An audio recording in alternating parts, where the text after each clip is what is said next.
এদিকে সাইন, আপনি শরীরে ভালোই ভালোই। ভালোই। সামনে যে নির্বাচন, আপনি যে হুজুর মানুষ, মাওলানা মানুষ, ভোট দিবেন কারে? সময় আইলে না সময় আইলে না, সময় তো আইসে।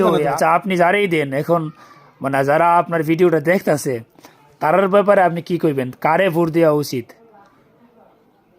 এখন তো আমার ডায়ালিস না দেশ তো স্বাধীন হয়েছে ধরেন 54 বছর হয়ে গেছে, আমরা তো এরে হেরে ভোট দিয়ে পর্যন্ত দেখছি, বিভিন্ন দলের ভোট দিয়ে দেখছি।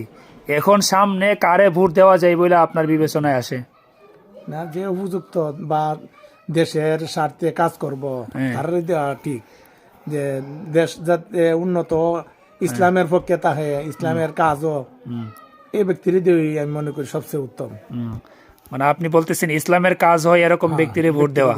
তো এই ইসলামের কাজ হয়, ইসলামের যে দলগুলা যে জুট হয়েছে একসাথে, এটা কি আপনি জানেন? জানি, জানেন। জানি। তো এই দলের কি আপনি ভোট মানে দিব অন্যদের ইনশাআল্লাহ। আপনি তারা ভোট দিবেন, মানে ইসলামিক দলের আপনি ভোট দিবেন? ও মাশাআল্লাহ, তাহলে যাক ভালো, সবাই শুনলেন শাহবাজ মোল্লা ভাই ইসলামিক দলের ভোট দিব। এবং দলের মার্কা কি জানেননি? মার্কা পামুনো, মার্কা আচ্ছা মার্কা সমস্যা না, মার্কা কোনো বিষয় না। ইসলামিক জুট যেদিকে আছে শাহবাজ মোল্লা ভাই সেদিকে আছে নাকি? ঠিক আছে।